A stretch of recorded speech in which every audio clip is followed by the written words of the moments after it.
Galera, você já deve ter reparado que todo dia tá surgindo banco novo que a gente nunca ouviu falar. Inclusive tem banco que a gente até já ouviu falar que tá quebrando, né? Então hoje eu quero fazer uma aula para falar sobre como saber qual banco que você pode investir e como descobrir qual banco que tá mal das pernas, é melhor deixar para lá, tá? Vamos lá que vamos falar sobre isso. Primeiro eu quero falar aqui, galera, sobre os bancos que são confiáveis. Hoje em dia tem muito banco, corretora, instituição financeira, plataforma, mas a primeira dica que eu vou te dar é: você já ouviu falar desse raio, dessa peste desse banco ou você nunca ouviu falar dessa desgrama? Porque os bancos famosos e conhecidos são confiáveis, porque eles são regulados pelo Banco Central. Então a gente tem Bradesco, Itaú, Nubank, Inter, C6, Daicoval, BTG, Banco Pan, Santander, Sofisa, PicPay, PagBank, um monte de outro que é banco confiável. Então o primeiro filtro que eu vou falar é: você já ouviu falar dessa desgraça aí, desse banco que você tá falando? De repente chega alguém e fala: ô fera, vem investir aqui ó, no banco Pobre Night. Pô, velho, da onde veio essa desgraça que eu nunca ouvi falar dessa peste desse bagulho?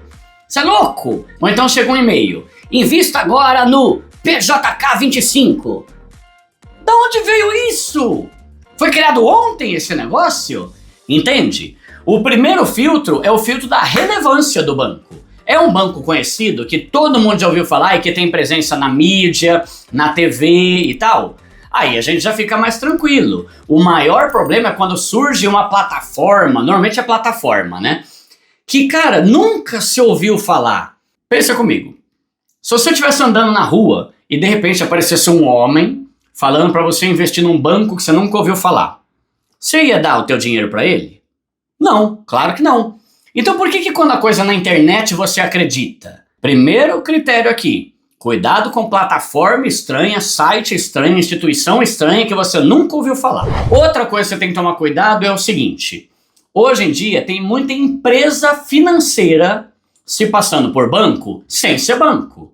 Inclusive empresa grande pra caramba. E quando você tem conta numa empresa que não é banco, você pode não ter a cobertura do FGC, que é aquele seguro que cobre até 250 mil do seu dinheiro. Exemplo, 99Pay. É uma empresa grande e confiável, certo? Beleza. Só que eles não são um banco. É uma empresa de aplicativo de carro, mas que também começou a prestar serviço financeiro sem ser banco. E como eles não são um banco, a grana que você deixa lá na continha deles lá não tem cobertura do FGC. Por isso que normalmente a rentabilidade lá é maior, porque o risco é maior. Quer ver outro exemplo? Mercado Pago. Mercado Pago é uma baita empresa, pertence ao grupo Mercado Livre, que para mim é uma das melhores empresas que existe do mundo hoje. Só que eles também não são um banco. Eles são uma empresa que faz uma renca de coisa e agora tem uma conta lá para você deixar o seu dinheiro. Mas a grana que fica lá não tem cobertura do FGC. Inclusive fica aqui a minha crítica ao Mercado Pago. Parece que eles fazem de tudo para esconder e não deixar clara essa informação. Conta remunerada do Mercado Pago não tem FGC. Às vezes até é seguro, porque eles costumam deixar o dinheiro dos clientes no Tesouro Direto, que é o investimento mais seguro do país. Mas irrita um pouco essa falta de clareza, sabe?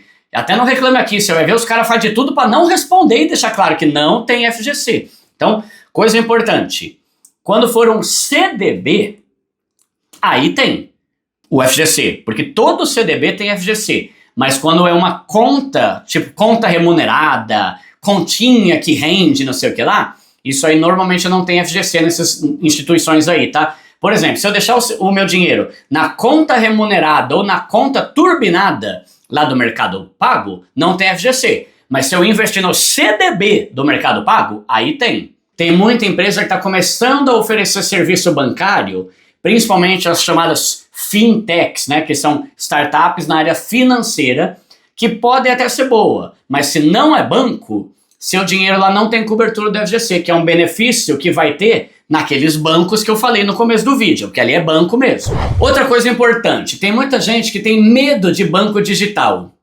Não precisa ter, porque a maioria dos bancos digitais hoje são regulados pelo Banco Central do mesmo jeito que os bancão. Isso é uma tendência, porque Cara, hoje em dia tudo é pela internet, né? E até os bancões, que antes tinham milhares de agência, agora estão fechando, porque ficar pagando o aluguel de agência é muito caro, e estão migrando para a internet, tá? Inclusive, tem um monte de banco digital que já é muito mais rico e até maior do que banco tradicional. Nubank, por exemplo, tem mais de 100 milhões de clientes. Ele é maior que a maioria desses bancos antigos, né, tradicionais.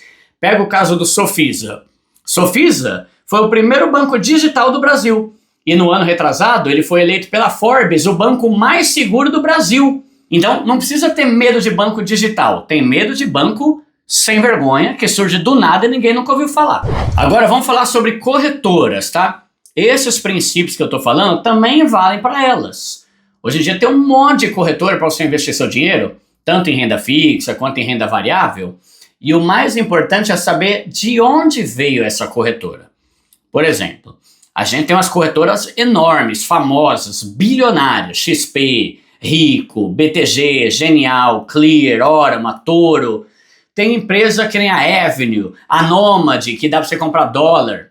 Tudo empresa grande, famosa. A gente tem cooperativa, que é a mesma coisa. A gente vai ter o Cicobi, Sicredi. O problema são aquelas que você nunca ouviu falar. Aí o seu risco é muito maior, porque pode ser um golpe de alguém que criou um site dessa empresa no fundo do quintal da casa dele. Agora eu quero dar 2 dicas aqui para você saber se um banco é confiável ou não. Porque como tem muito banco, a gente às vezes não sabe se o banco é conhecido ou não. Por exemplo, Neon, Will Bank, IT, será que é bom? Não é tão conhecido quanto outros, né? A primeira dica é você ir no Reclame Aqui para ver a nota desses bancos, tá? Reclame Aqui é uma maravilha. Eu consulto toda semana alguma coisa lá. E já resolvi muito problema por lá também, tá? É um canal que as pessoas colocam reclamações das empresas lá e o banco ou a corretora vai ter uma nota. Vou filmar a tela aqui, ó. Você vai entrar no site do Reclame Aqui e vai botar o nome do banco, ó. Vamos colocar aqui, ó. Bradesco. Que nota tá? 6,5. Ó a carinha aqui, ó. Tá uma porcaria, tá? Vamos ver outro. Nubank. Opa, 8,6, já tá muito bom. Ó, olha o exemplo que eu falei de banco que nunca ouvi falar. Ah, Duda, vamos investir aqui no OnBank. Mano, da onde que é esse banco? Não tem nem nota no Reclame Aqui. O Nubank, olha esse outro aqui. Também, ó, não tem nem nota. Da onde que surgiu? Não tô falando que é ruim. Tô falando, cara, da onde surgiu esse banco? Vem aqui. Se você entra aqui no Reclame Aqui e não tem nem nota, peraí, mano. Estranho, né? Toda empresa que não tem nenhuma avaliação aqui, para mim, é questionável. Porque independente de quão bom é, tem que ter alguma reclamação. Pô, tem um banco que tem 4 anos e não tem nota aqui ainda. Como assim? Estranho, tá? Vamos ver outro aqui. Itaú, 7,4, tá mais ou menos. Vamos ver o Sofisa, 8,5, tá bom, tá? E por aí vai. Então não adianta só ficar vendo o tanto de reclamação, e sim se a empresa respondeu, como é que tá a nota, se as pessoas colocaram, beleza, foi resolvido, tá tudo certo, tá bom? Então esse é um ponto importante. Tem empresa que não tá nem aí. Eu não gosto de empresa que ignora o Reclame Aqui, porque o Reclame Aqui é um negócio muito importante para a população. E a segunda forma de pesquisar sobre a situação de um banco é vindo nesse site aqui, que chama Banco Data. Ele é um site que é só para mostrar como está a situação financeira, se um banco está bem das pernas ou se está mal das pernas. Eles têm os dados aí de quase 3 mil bancos, instituição financeira. Então, você vem aqui e você vai colocar aqui os dados do banco que você quer pesquisar. Então, vamos pôr aqui, ó, Banco Inter, procurar. Ó, abriu aqui. Aqui, ó, eles vão mostrar como é que está a situação do banco com relação a várias coisas. Qual que é o lucro deles, o patrimônio. Tem um aqui, ó, que fala se eles estão tendo lucro ou prejuízo. Ó, o Banco Inter, ó. Todos os últimos anos teve lucro e cada vez um lucro maior. Isso é muito bom. Aqui, ó, a gente tem 2 índices, que é o índice de Basileia e de imobilização. Se vocês quiserem, depois eu faço um vídeo explicando sobre isso. São os 2 principais índices para ver como está a situação de um banco. Então, o índice de Basileia, quanto maior, melhor. Então, ó, Banco Inter tá no verdinho, tá ótimo. A maioria dos bancos fica nessa região aqui, ó. Se tá amarelinho, é que tá ruim. Se tá verdinho, tá bom. E já o índice de imobilização, quanto menor, melhor. Então, ó, no caso do Inter, ele tá bom das 2 formas. Vamos ver outro banco aqui. Vou colocar aqui C6 Bank. O C6 Bank, vamos ver, teve prejuízo por vários anos e agora está começando a ter lucro, tá? Isso quer dizer que o C6 é ruim? Depende. O Nubank também teve prejuízo por muito tempo. Mas por quê? Porque eles pegavam todo o dinheiro e reinvestiam no Nubank. Pode ser que foi a estratégia do C6, não sei. Mas o mais importante é isso aqui, ó. O índice de imobilização do C6 tá verde, tá bom. Só que tá pior do que o do Banco Inter, que tava 7, né? Esse aqui tá 18. Já o índice de Basileia, ó, ele tá no amarelinho. O ideal é que esteja do verde em diante. Então, C6 Bank é bom? É confiável? É regulado pelo Banco Central? Só que comparado com o Banco Inter tem uma segurança financeira com base nos índices e no lucro melhor que o do C6. E é assim que você vai comparando os bancos, entendeu? Então é isso, galera. Espero ter te ajudado aí, né? Dei várias dicas aqui, mas lembra que banco famoso é mais confiável que o banco que você nunca ouviu falar. Então, se você tem conta num desses bancão aí que todo mundo conhece, começa a investir. Mesmo porque banco famoso tem mais cliente. E quanto mais clientes um banco tem, menor a chance dele quebrar.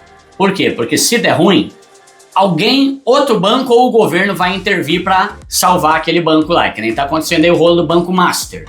Você viu que o Banco Master tá para quebrar? Tá, ele quebrou? Não, por quê? Porque alguém vai vir para comprar. Se um banco no Brasil quebra, prejudica muito o país inteiro. O governo, as pessoas vão parar de ter dinheiro para fazer compra. Imagina, por exemplo, vocês já falaram assim, Duda, você acha que o Nubank pode quebrar? 100 milhões de clientes. Se o Nubank quebra, o Brasil inteiro vai pro buraco.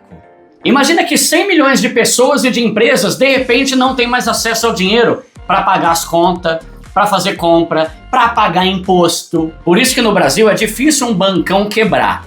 Porque mesmo que ele comece a ficar mal das pernas, outro banco vai vir comprar ou o próprio governo vai dar um jeito de resolver essa situação. Então, quanto maior e mais clientes tiver no banco, mais tranquilo eu fico, porque eu sei que tem uma tendência menor dele quebrar e dar ruim. Agora, um banquinho que tem 1000 clientes que ninguém nunca ouviu falar, se ele quebrar, não fede nem cheira. Tá bom? Então é isso, galera. Vou deixar outras aulas aqui na tela e vou tentar fazer um vídeo explicando o que é o índice de Basileia e de imobilização para quem tiver curiosidade de entender isso aí, tá bom?